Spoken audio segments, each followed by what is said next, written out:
Hello friends, welcome to Telugu audio story. మీరు కనుక ఛానల్ని ఫస్ట్ టైం చూస్తున్నట్లయితే ఛానల్ సబ్స్క్రైబ్ చేయండి, లైక్ చేయండి. అలాగే ఈ కథపై మీ విలువైన అభిప్రాయాన్ని కమెంట్ రూపంలో తెలియచేయండి. ఇక కథలోకి వెళ్దామా? మన్నించు ఓ ప్రేమ పార్ట్ 1.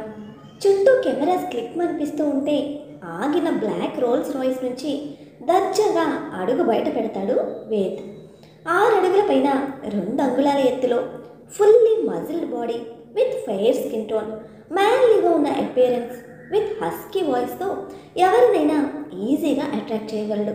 అందుకే అతను మూవీ హీరో అయ్యాడు. ఇప్పటి జనరేషన్లో ఉన్న టాప్ మోస్ట్ హీరోస్లో వేద్ కూడా ఒకడు. ఈరోజు అతనికి అవార్డ్ సెరమనీ జరుగుతుంది. అతని వెనకే 5.5 అడుగుల ఎత్తులో అపరంజి బొమ్మలా ఉన్న అతని భార్య అభి కార్ దిగింది. చందమామకైనా మచ్చ ఉంటుందేమో కానీ తన ముఖంలో ఎటువంటి మచ్చ లేదు. అంత అందంగా ఉంది.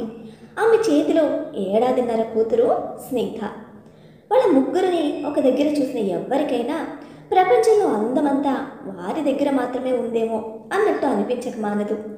వేద్ చిరునవ్వుతో వారందరినీ చుట్టుముట్టిన మీడియా వాళ్ళని చూసి చిరునవ్వు నవ్వి అభినయ భుజం చుట్టూ చేయి వేసి మై వైఫ్ అని అందరికీ చిరునవ్వుతో పరిచయం చేసి అభి చేతిలో ఉన్న స్నిగ్ధని తను తీసుకొని పోడియంలోకి అడుగుపెట్టాడు.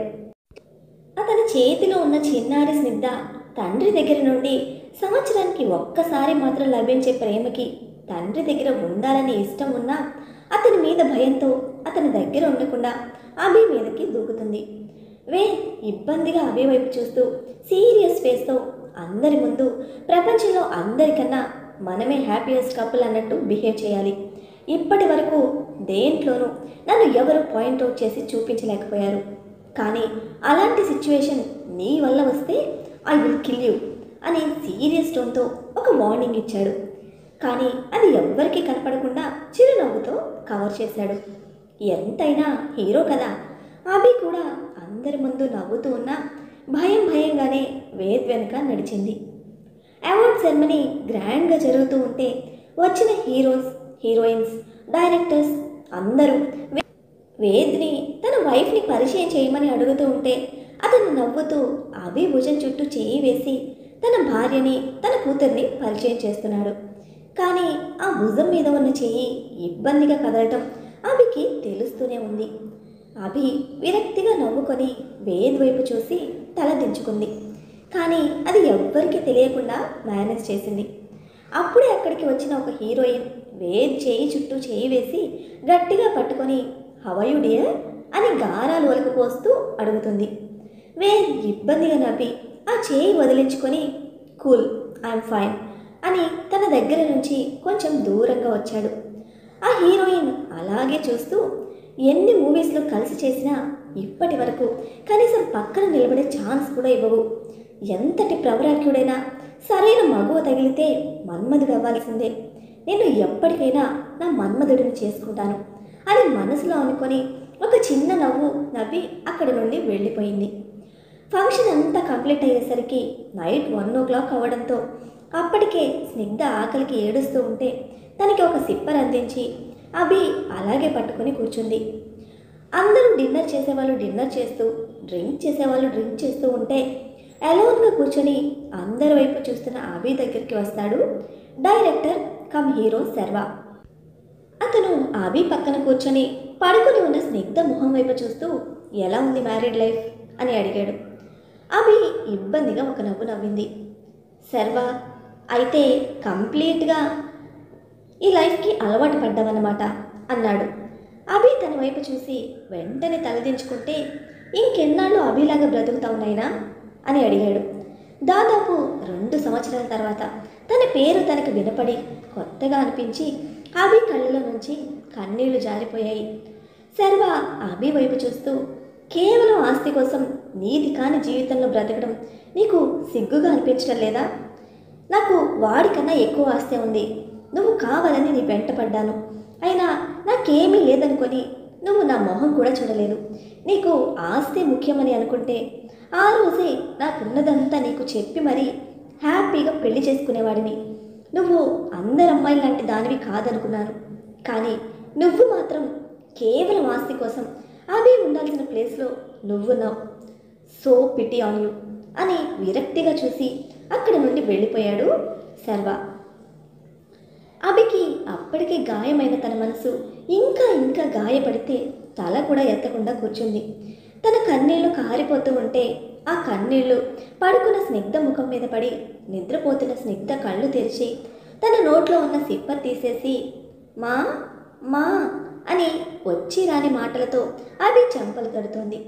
దూరం నుండి డ్రింక్ చేస్తూ కూడా అభి వైపు ఓ కన్నేసిన వేద్ సర్వ రావడం చూసినా పెద్దగా పట్టించుకోడు. అభికి కనీసం డిన్నర్ చేయమని కూడా చెప్పడు. తను మాత్రం హ్యాపీగా ఫ్రెండ్స్తో కలిసి తాగి తిని నైట్ ఎప్పుడో 2:30 తర్వాత అభి దగ్గరికి వచ్చి సీరియస్గా చూసి ఇక రావా అని అడగడంతో అభి కంగారుగా పడుకున్న స్నిగ్ధని భుజం మీద వేసుకుంది. వేద్ స్పీడ్గా వెళ్ళిపోతూ ఉంటే అభి కాళ్ళకు చీర తడుతూ ఉంటే ఆ చీరని పైకి పట్టుకొని అతని నడకల వేగం అందుకోవడానికి చిన్నపాటి పరుగుతో పరిగెత్తింది. వేద్ దర్జాగా కార్ బ్యాక్ సీట్లో కూర్చుంటే అభి ఫ్రెండ్ డ్రైవ్ చేస్తున్న రిషి పక్కన కూర్చుంది.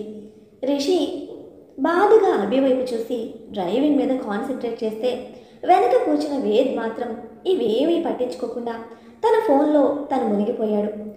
ఇంటికి వెళ్ళిన వేద్ నేరుగా వాష్ బేసిన్ దగ్గరికి వెళ్ళి అతని చేతిని శానిటైజ్ చేసుకుని 10 సార్లు కడుక్కుంటూ ఉంటే అభి బాధగా తన రూమ్ వైపు నడిచింది. అప్పుడే ఇంట్లోకి అడుగుపెట్టిన రిషితో వేద్ రేపు ఎర్లీ మార్నింగ్ కార్ని గ్యారేజ్కి తీసుకెళ్ళి క్లీన్గా వాష్ చేపించి పైన ఒకసారి శానిటైజ్ చేపించు, డర్టీ పీపుల్ అందరూ కార్లో కూర్చున్నారు అని అసహ్యంగా అభి వైపు చూస్తూ రిషి వైపు చూసి అయినా సెన్స్ లేదా, డైపర్స్ కార్లో ఉన్నాయి, అలా ఎలా వేస్తారు ఇడియట్స్, బుద్ధి లేకపోతే సరే అని వేద్ అనేసరికి రిషి కోపంగా అవి యూజ్ చేసినవి కాదు, యూజ్ చేయనివే అన్నయ్య, అయినా తెచ్చింది ఎవరికో కాదు కదా, నీ కూతురికే కదా అని సీరియస్గా చెప్పాడు. వేద్ అంతకన్నా సీరియస్గా చూస్తూ బుల్షిట్, రోగాలు రోగిష్టులు, నా కూతురు నా భార్య ఏంటి, అది ఎప్పటికీ నా భార్య కాదు, అది ఎప్పటికీ నా కూతురు కూడా కాదు, తెలియక చేసిన బ్లండర్ మిస్టేక్ వల్ల వచ్చిన ప్రోడక్ట్ అది, ఆ మిస్టేక్ చేసి తెచ్చుకున్న ఐటమ్ అది అని సీరియస్గా చెప్పి వెళ్ళిపోయాడు. అప్పటిదాకా లోపల దాచుకున్న బాధ అభి కళ్ళలో నీళ్ళలా మారి చెంపలపై జారుతూ ఉంటే ఏం మాట్లాడకుండా పరిగెత్తుకుంటూ తన గదిలోకి వెళ్ళిపోయి స్నిగ్ధని తన గుండెల్లోకి తీసుకొని వెక్కి వెక్కి ఏడ్చింది. తన రూమ్లోకి వెళ్ళిన వేద్ స్నానం చేస్తూ ఎక్కడైతే అభి టచ్ అయిందో ఆ పార్ట్ని రుద్ది రుద్ది కడిగాడు. అతని ముఖంలో చిరాకు కొట్టొచ్చినట్టు కనిపిస్తోంది. రిషి మాత్రం బాధగా వారిద్దరిని చూసి నిట్టూర్చాడు. మరుసటి రోజు పొద్దున్నే లేచిన అభి ఫ్రెష్ అయ్యి స్నిగ్ధ కూడా లేవడంతో తనకి స్నానం చేయించి ఇద్దరూ కలిసి పూజ రూమ్లోకి వెళ్ళి పూజ పూర్తి చేశారు.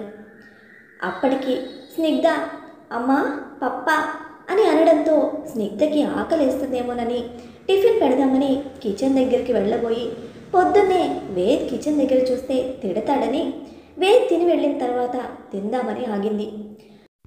అప్పటికే స్నిగ్ధ మరోసారి పప్ప అని ఏడవడం మొదలుపెట్టింది. అక్కడ చుట్టుపక్కల వేద్ కోసం చూసి అతను జిమ్ రూమ్లో ఉన్నాడని కన్ఫర్మ్ చేసుకొని నెమ్మదిగా కిచెన్లోకి వెళ్ళింది. కిచెన్లో ఆదమ్మ టిఫిన్ ప్రిపేర్ చేస్తూ ఉంటే ఆమెని అడిగి టిఫిన్ ప్లేట్ తీసుకొని గబగబా తన రూమ్లోకి వెళ్ళిపోయింది. ఎందుకంటే వేద్ డైనింగ్ టేబుల్ దగ్గర వాళ్ళు తినడం చూస్తే అస్సలు ఊరుకోడు కాబట్టి. రూమ్లోకి వెళ్ళిపోయిన అభి గుండెల మీద చేయి వేసుకొని స్నిగ్ధని ఎత్తుకొని అమ్మ పప్ప తీసుకొచ్చింది, తింటావా బంగారం అని ప్రేమగా అడుగుతూ తనకి కొసరి కొసరి తినిపించింది. స్నిగ్ధ కూడా తన 2 పళ్ళు కనిపించేట్టు నవ్వుతూ అమ్మా పప్ప తెచ్చి అని ముద్దు ముద్దు మాటలు చెప్తూ అభి పెట్టింది తినేసింది. అభి ఆ ప్లేట్ సింక్లో పడేసి వాటర్ తీసుకొద్దామని వెళ్తూ ఉంటే స్నిగ్ధ తను వస్తానని ఏడవడంతో అభి ఎత్తుకొని కిందకు తీసుకువెళ్ళింది. అప్పటికే వేద్ డైనింగ్ టేబుల్ మీద బ్రేక్ఫాస్ట్ చేస్తూ ఉండడంతో అభి అతనికి కొంచెం దూరం నుంచి వెళ్తూ ఉంటే ఈలోపు వేద్ చేయి తగిలి డైనింగ్ టేబుల్ మీద ఉన్న గ్లాస్ జారి కింద పడిపోయింది. అభి వెంటనే అక్కడికి వెళ్ళి వేద్ కాలికి ఏమైనా తగిలిందేమోనని కంగారుగా చూసి ఏమీ తగలకపోవడంతో రిలాక్స్గా ఫీల్ అయి ఆ గ్లాస్ పీసెస్ క్లీన్ చేస్తూ అవి స్నిగ్ధకు తగులుతాయేమోనని డైనింగ్ టేబుల్ మీద కూర్చోబెట్టి అన్నీ క్లీన్ చేస్తుంది. వేద్ తన పాటికి తను బ్రేక్ఫాస్ట్ చేస్తున్నాడు. స్నిగ్ధ వేద్ని చూసి చిరునవ్వు నవ్వుతూ డాడా అని కొంచెం ముందుకు వెళ్ళి ప్లేట్లో చేయి పెట్టింది. అంతే, ఒక్కసారిగా వేద్ గట్టిగా ఏయ్ యూ స్టూపిడ్ గర్ల్ అని అరిచాడు. ఆ అరుపుకి గ్లాస్ పీసెస్ తీస్తున్న అభి చేయి కట్ అయిపోతే స్నిగ్ధ మాత్రం భయంతో గుక్క పెట్టేసింది. ఇడియట్స్, మేనర్స్ లేకుండా పెంచడం అంటే ఇదే. తినేవాడి ప్లేట్లో చేయి పెడుతుంది. ఏం చేస్తున్నావు నువ్వు ఇడియట్ అని అభి మీదకి చేయి లేపి వెంటనే నా ఇంట్లో నాకే మనశ్శాంతి లేకుండా పోతుంది అని విసురుగా తన రూమ్లోకి వెళ్ళిపోయాడు. స్నిగ్ధ గుక్క పట్టేయడంతో అభి కంగారుగా స్నిగ్ధ ఫేస్ వాష్ చేసి వాటర్ తాగించింది. అయినా స్నిగ్ధ నార్మల్ అవ్వకపోవడంతో అభి కంగారుగా వీపు తడుతూ పాపని పిలుస్తుంది. అయినా పాప తేరుకోలేక నెమ్మదిగా కళ్ళు తేలేస్తుంది. ఒక్కసారిగా కంగారు వచ్చిన అభి ఏడుస్తూ రిషి రిషి అని గట్టిగా అరిచింది. పడుకున్న రిషికి ఎక్కడో తనని పిలుస్తున్న సౌండ్ వినపడి పరిగెత్తుకుంటూ రూమ్లో నుండి బయటకు వచ్చాడు. అప్పటికే అభి చేతిలో జావలాగా కారిపోతున్న స్నిగ్ధను చూసేసరికి విషయం అర్థమై కంగారుగా రూమ్లోకి వెళ్ళి కార్ కీస్ తీసుకుని వచ్చి అభి చేతిలో ఉన్న స్నిగ్ధని తీసుకొని తన భుజం మీద వేసుకొని పరిగెత్తాడు. అతని వెనక అభి కూడా పరిగెత్తింది. కార్ నేరుగా ఒక హాస్పిటల్ ముందు ఆగింది. ఎప్పుడు స్నిగ్ధని ట్రీట్ చేసే డాక్టర్ వెంటనే తనని ఐసీయూలోకి తీసుకువెళ్ళి ఆక్సిజన్ మాస్క్ పెట్టి వెంటనే ఒక 2 ఇంజెక్షన్స్ ఇచ్చారు. అప్పటికే స్నిగ్ధ నోట్లో నుంచి లైట్గా నురగ రావడం మొదలవడంతో అది క్లీన్ చేసి తన కండిషన్ ఒక 15 మినిట్స్లో బెటర్ అవుతుంది అనుకున్నాక బయటకు వచ్చాడు. అప్పటికే అభి బయట కింద కూర్చుని శూన్యంలోకి చూస్తూ మోకాళ్ళ మీద తల పెట్టుకొని అలాగే ఉంటే పక్కనే ఉన్న రిషి మాత్రం డాక్టర్ రావడంతో కంగారుగా తన దగ్గరికి వెళ్ళి ఎలా ఉంది పాపకి అని అడిగాడు. ఆ డాక్టర్ రిషి వైపు చూస్తూ అరే చిన్న పాపరా, మీరు తనని ఎంత కేరింగ్గా చూసుకోవాలి. తనకి భయపడితే ఇలా అవుతుందని అంటే అలా భయపడేట్టు చేయకుండా జాగ్రత్తగా ఉండాలి కదా. ఎన్నిసార్లు చెప్పినా ఇదే సిచ్యువేషన్ తీసుకొస్తారు. ఇలా అయితే పాప బ్రెయిన్ ఎఫెక్ట్ అవుతుంది. నువ్వు కూడా ఒక డాక్టర్వే కదా, ఈ విషయం నీకు తెలుసు. అయినా పాపని ఎందుకు అలా వదిలేస్తున్నారు అని గట్టిగా అడిగాడు. మరి ఇప్పుడు పాప పరిస్థితి ఏమిటి? అసలు పాపకి అభికి ఉన్న సంబంధం ఏమిటి? పాప అభి కూతురేనా? ఇంకొకరి ప్లేస్లో నటించాల్సిన పరిస్థితి అభికి ఎందుకు వచ్చింది? వేద్కి అభిపై ఉన్న కోపానికి కారణం ఏమిటి? తెలుసుకోవాలంటే నెక్స్ట్ ఎపిసోడ్ని ఫాలో అయిపోండి. అలాగే ఈ ఎపిసోడ్ని లైక్ చేయడం మాత్రం మర్చిపోకండి. Bye friends.